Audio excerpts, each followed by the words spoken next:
My goal has always been to make it easier for other families, to let other people know that they're not alone. Just 2 days after the East High shooting, a mother of a student with behavioral needs shares her struggles and asks for understanding, explaining all cases are not the same. Students have been making their voices heard. Today it was the teachers who marched, pushing lawmakers to fight gun violence. You never know when it's going to happen, and I think it's important. The face is so young. They continue to face the threat of school shootings. Students themselves want to be prepared. There's a special class preparing them to do just that.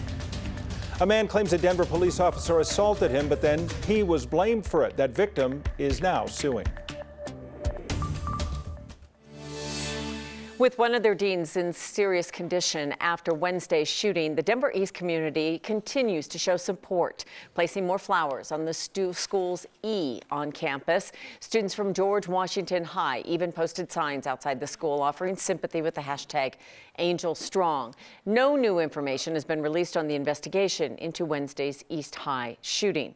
Tonight, we still know very little about that teenager accused of shooting the two deans and the reason he brought a gun to school. We know he was removed from Overland High School in Cherry Creek and that there was a security plan in place at East for him to be patted down each day before school. And this tragedy, though, has been highlighting the need for behavioral and mental health services. And our Luis De Leon spoke with a mom who hopes her story with her child will help other parents. The energy of a 9-year-old is ever so present in photos that are shared by the ones closest to them. Emmett is 9. Jennifer Tyson's son, Emmett, is filled with that spirit. But growing up, Tyson noticed something. Even in preschool, he was biting kids longer than other kids were biting. He was more aggressive. She says their pediatrician and several teachers at school early on were a huge help, putting him in what's called an effective learning classroom. But the older Emmett got, his aggressive behavior did not drop off. It got to a point where Tyson says, within the first week of school, he had suspensions, and eventually we did safety plans. She says that meant someone having to watch him at school at all times, or even taking classes alone. They needed more help, but Tyson says it was hard to find. Months of searching. We were assessed by multiple schools who felt like they couldn't manage him, mostly because of his elopement. They would have to have a staff member be able to follow him. She says they eventually found help here at the Tennyson Center for Children. They mix educational services with behavioral health and therapy services. Their main concerns is getting their kids help as early as possible so things don't escalate. The center's president and CEO, Mindy Watrous, says they've seen a higher demand. We try to always connect them with somebody that's appropriate to provide those services for them if we can't. A 60% increase in students since last year. So our program is more of an early intervention or mid-intervention type program where we start to work with kids as young as kindergarten. Overall, Tyson says she got lucky to find the right fit for her child, but hopes her story sends a message. We would like for parents to know that they're not alone. They have to just keep searching and keep advocating for their kids. It's also a very long journey, as you just heard there from Tyson, talking about the difficulty to find the right fit for her child.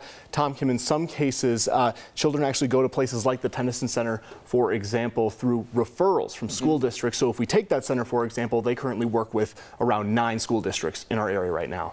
An important place. Yeah, and young kids. I mean, it's important to remember sometimes these issues pop up at a really young age. Right, and the mother that you just heard from there, she acknowledges that it's not the same situation. They were lucky that they were actually able to, in her case, she actually left her job so she can spend 100% of her time advocating for her child, but she knows that's not the same situation for everyone. Calling on lawmakers now really to do something to increase those services there. Good to hear from her and hear that story. Thank you, Luis. There is a bill to help get more mental health professionals into Colorado schools, but it's been put on pause in the State House. The legislation would allow state-licensed therapists to work in schools and remove the requirement for them to also have an education department license. It passed through the Senate last month. At the federal level, Colorado's Democratic Senator Michael Bennet and others introduced a bill this week to also increase access to mental and behavioral health care. It was another day of protest at the state capitol. This time it was DPS teachers leading the way. They're demanding legislative action for gun safety. Students and parents joined with them, and 9 News reporter Courtney Yoon is there now with more of what they were asking lawmakers to do today. Courtney?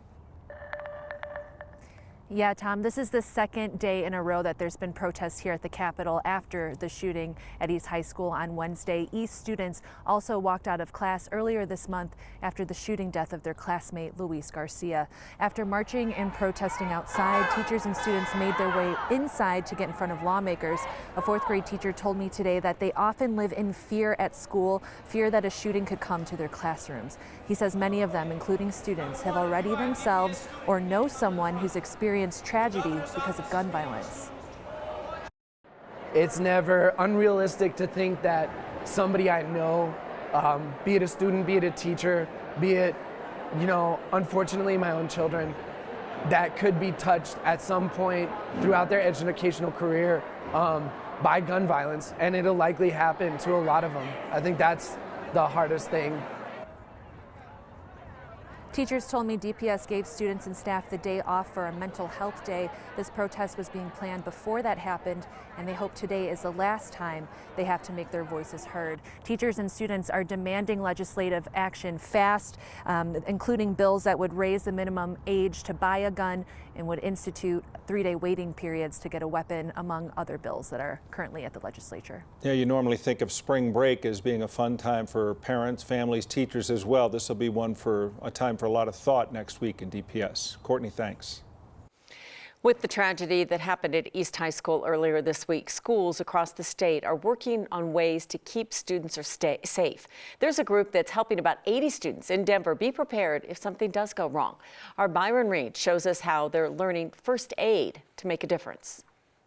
There are a lot of things that happen in this world. Part of the experience of getting an education is learning lessons that will impact your life. Keep your back straight, arms straight. Today, the students at Denver Academy of Torah are getting first-hand lessons from certified EMTs Staying alive, on how to save lives by learning first aid and first responder skills. I feel like it helps me learn better because I'm more of a hands-on person. Like, they really show you what you're supposed to learn. Avra Golenbeck is a 6th grader at the school who's learning more about being prepared. Because if there was a situation, you would be able to address it. Situations like the shooting that happened earlier this week at Denver's East High School. It's part of the reason why these students are here to learn. It breaks my heart. It's really sad, but to know that, like, in terrible situations, there's also people who are able to help or de-escalate the situation is really, really reassuring. Unfortunately, we see a lot of hatred in this world, whether it's anti-Semitism or something that we've seen at another high school very recently. And so to train and arm these kids with the information of what to do gives them the confidence in knowing that they can not only make a difference, but they can be the difference in order to save someone's life. Rabbi Yonatan Newson is the Denver Program Director for the National Conference of Synagogue Youth, or NCSY. The group's mission is to empower Jewish teens to make a difference. Giving them the ability to know how to respond in a healthy way is giving them the confidence and to stand strong and to make that difference for a person that really needs it. The hope is that these students will never have to use the lessons they've just learned. I think it was just helpful in life. From a group that wants to make an impact in their lives. It's very important for people to empower these teens on knowing what to do in a horrific situation. For 9 News, I'm Byron Reed. Energetic and intelligent were the words tonight from the family of the woman allegedly killed by her husband, an Aurora dentist. Angela Craig died last Saturday from what police say was a deliberate poisoning. Her family says she was the youngest of 10 children. They are understandably heartbroken over the loss of their sibling, who they say was always there when needed. They added that they are grateful, even overwhelmed by the outpouring of love and compassion. Angela's husband, James Craig, is now charged with first-degree murder. We're just looking at a brutal display without any justification. A Denver police officer who's already facing a felony charge has now been named in a federal lawsuit for a different incident, an assault. Enough sunshine today to get us into the 50s, but clouds on the increase ahead of another storm and chance for snow. How much will you wake up to? Your weekend forecast is next.